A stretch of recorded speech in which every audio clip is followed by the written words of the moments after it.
Assalamualaikum warahmatullahi wabarakatuh. Selamat siang, apa kabar ya hari ini? Sebelumnya saya mohon maaf, untuk hari ini kita tidak bisa berdiskusi melalui Zoom karena sedang ada pemadaman listrik, takutnya pembelajaran kita jadi tidak kondusif. Langsung saja ya, pada pertemuan kali ini kita akan membahas tentang tabel distribusi frekuensi. Sebelumnya, kalian sudah pernah mendapatkan materi tentang grafik. Sekarang saya mau tanya, apa yang kalian ketahui tentang grafik? Selanjutnya, kita memasuki pembahasan pada hari ini, yaitu tabel distribusi frekuensi. Nah, teman-teman bisa melihat video yang akan saya berikan ya. Nah, untuk absen hari ini adalah mengerjakan soal yang ada di akhir video.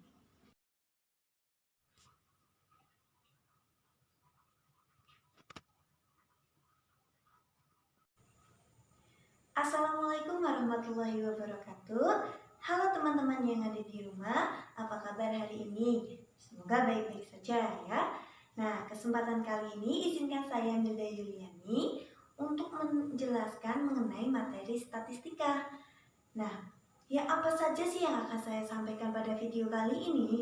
Untuk teman-teman yang ada di rumah, mohon disimak ya videonya dan bila perlu dicatat agar teman-teman tidak lupa. Setelah itu akan ada tugas dari saya yang akan diberikan. Oke, selanjutnya selamat menikmati videonya. Pada pertemuan kali ini kita akan membahas materi statistika.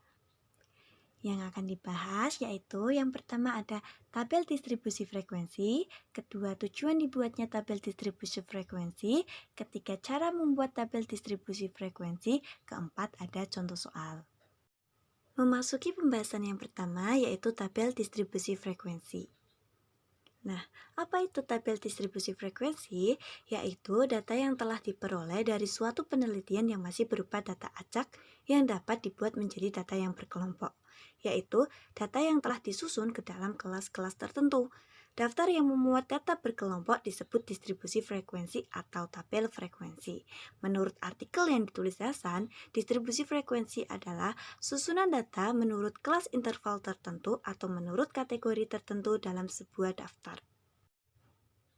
Selanjutnya, pembahasan kedua yaitu tujuan dibuatnya tabel distribusi frekuensi. Tujuannya yang pertama adalah untuk data yang telah dikumpulkan dalam jumlah yang banyak dapat disajikan dalam bentuk yang jelas dan baik. Yang kedua, untuk menyederhanakan bentuk dan jumlah data sehingga ketika disajikan kepada para pembaca dapat dengan mudah dipahami. Nah, pembahasan yang ketiga, cara membuat tabel distribusi frekuensi. Sebelum mengetahui bagaimana cara membuat tabel distribusi frekuensi, hendaknya kita mengetahui terlebih dahulu bagian-bagian tabel distribusi frekuensi. Yang pertama ada kelas-kelas atau class, yaitu kelompok nilai data atau variabel dari suatu data acak. Yang kedua ada batas kelas atau class limits, yaitu nilai-nilai yang membatasi kelas yang satu dengan kelas yang lain. Batas kelas ini ada dua, yaitu batas kelas bawah atau lower class limits dan batas kelas atas atau upper class limits. Yang ketiga, ada tepi kelas atau batas nyata kelas, yaitu batas kelas yang tidak memiliki lubang untuk angka tertentu antara kelas yang satu dengan kelas yang lain. Terdapat dua tepi kelas yang berbeda dalam pengertiannya dari data, yaitu tepi bawah kelas dan tepi atas kelas. Nah, yang keempat ada titik tengah kelas atau tanda kelas, yaitu angka atau nilai data yang tepat terletak di tengah suatu kelas. Titik tengah kelas merupakan nilai yang mewakili kelasnya dalam data. Nah, rumus titik tengah kelas yaitu setengah kali batas atas ditambah batas bawah kelas. Nah, ada juga yang perlu kalian ketahui. Yang pertama ada interval kelas, yaitu selang yang memisahkan kelas yang satu dengan kelas yang lain. Yang kedua ada panjang interval kelas, yaitu jarak antara tepi atas kelas dan tepi bawah kelas. Yang ketiga ada frekuensi kelas, yaitu banyaknya data yang termasuk ke dalam kelas tertentu dari data acak. Selanjutnya ada macam-macam tabel distribusi frekuensi. Yang pertama ada distribusi frekuensi kategori, yang artinya adalah distribusi frekuensi yang mengelompokkan datanya disusun berbentuk kata-kata atau kualitatif. Di sini contohnya adalah tabel perbandingan jumlah perokok. Yang pertama ada negara Cina dengan frekuensi 350 juta, 2 Amerika 100 juta, Rusia 90 juta, Indonesia 80 juta, Brasil 70 juta, Meksiko 40 juta. Yang kedua ada distribusi frekuensi numerik, yaitu distribusi penyatuan kelas-kelasnya disusun secara interval didasarkan pada angka-angka. Di sini contohnya tabel distribusi frekuensi nilai statistik. Kalau distribusi frekuensi numerik menggunakan interval kelas dan frekuensi. Oke, selanjutnya di sini ada teknik untuk menghitung tabel distribusi frekuensi numerik. Yang pertama, urutkan data dari yang terkecil sampai yang terbesar. Kedua, hitung jarak atau rentangan, di sini disimbolkan R, yang rumusnya adalah data tertinggi dikurangi data terkecil. Yang ketiga, hitung jumlah kelas yang disimbolkan dengan huruf K. Rumusnya adalah 1 ditambah 3,3 log N, di mana N adalah jumlah data.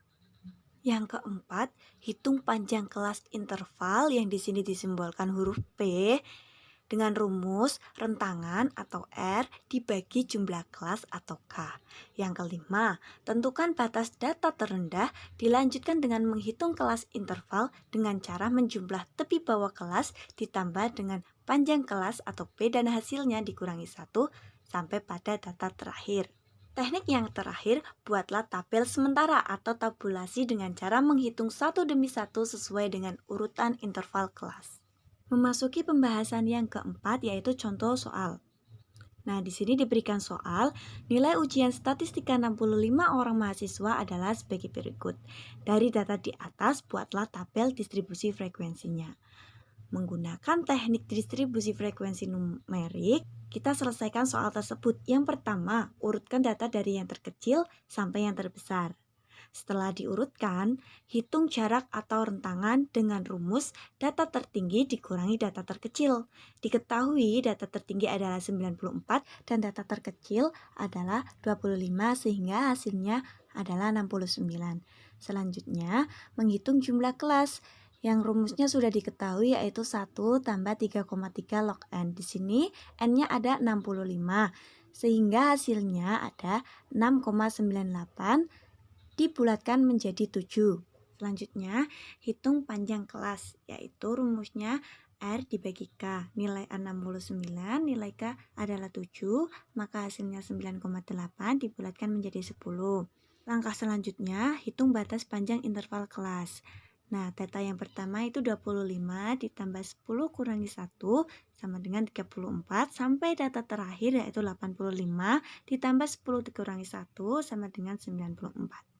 Selanjutnya, membuat tabel distribusi frekuensi dengan cara memindahkan hasil langkah kelima ke dalam kolom interval kelas dan isi kolom frekuensi dengan jumlah frekuensi setiap interval kelas diambil dari langkah pertama. Maka, tabel distribusi frekuensi nilai statistik adalah sebagai berikut. Bagaimana teman-teman yang ada di rumah? Apakah paham dengan penjelasan saya? Bila ada yang belum dipahami, bisa ditanyakan di grup WhatsApp ya. Nanti akan ada pertanyaan dari saya. Siapa yang bisa menjawab nanti akan mendapatkan poin pada pertemuan kali ini. Untuk video kali ini saya cukupkan sampai di sini ya teman-teman. Sampai jumpa pada video selanjutnya. Jangan lupa like, komen, dan subscribe ya. Terima kasih. Wassalamualaikum warahmatullahi wabarakatuh. Sekarang coba kerjakan soal yang saya berikan.